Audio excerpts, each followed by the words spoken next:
Alright guys, today we have this air shock from Mercedes. It was a 350 GL I believe, and this is the Airmatic, so it has the air shocks on it. Alright guys, we're gonna just do a simple small test on it, and I'll show you guys how to check these things. This thing is just like, you know, inflated tire. You know what it does is it moves up and down like this. Alright, what I did was, just to show you, I took off the fitting from the top. This is the fitting that goes up here. All right, this is where the air line goes into on the top right there. So I took that line off right there. What I'm gonna do is, let me just angle my camera a little bit higher. So if you can look at the shock itself, this is the whole shock, and here's the top part. And I'm gonna have this machine support it for me a little bit. All right, I'll put that to the side, and usually this little the flare in here, it holds this line, but you can cut it, and if the line is long enough, and you can just put it in there, because these don't come out so easy. This is number 10, and this is what I use to take this off after I cut the line, so it comes right off. All right guys, let's put that to the side. So how this works is, let me put my foot on the bottom. When air goes in, the shock comes up. Alright, so it goes up and down. Alright, it has a pit stop into it, so it won't just go any further than that. Alright, so it only got like a couple of 2 inches in there, and there's usually a sensor on the suspension which indicate how high, how low the car gotta go. Alright, so the sensor commands the pump, the module, to release air into this according to the height of the car. So what I'm gonna do is, I got this air tool right here. I'm gonna pump air into this manually. All right, you see that? Oh, this goes more than that. I guess I didn't get. It goes pretty high, guys. You see that?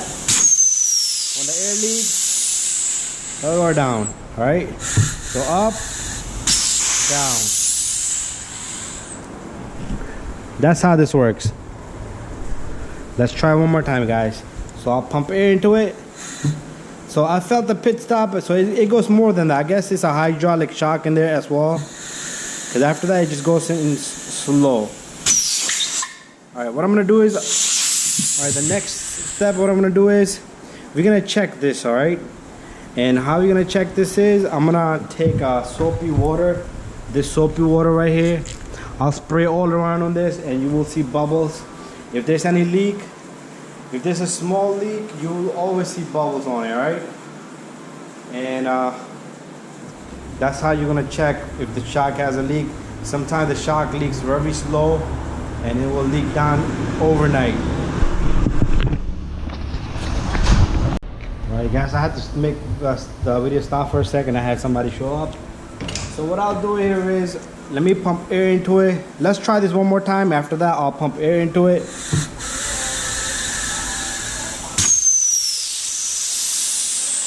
See that?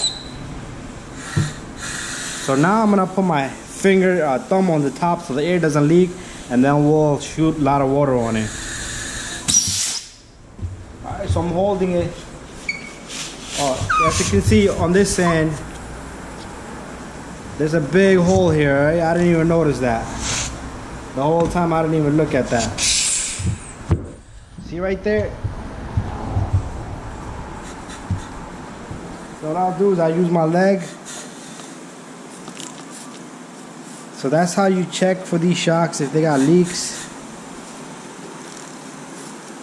So this was leaking pretty bad.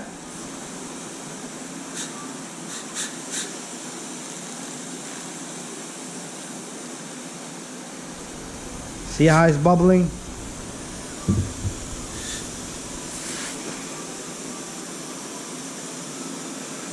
Alright guys, so what would you do is you spray this whole shock down, this airbag. If there's even the tiniest leak, it will show up, just like checking a puncture in a tire. Alright guys, so if you like my video guys, please subscribe. If you need any help, if you have any questions, please do send me a message. And it doesn't have to be about these shocks, it could be anything else guys. It could be a check engine or anything else. Alright guys, thank you, subscribe, and bye bye.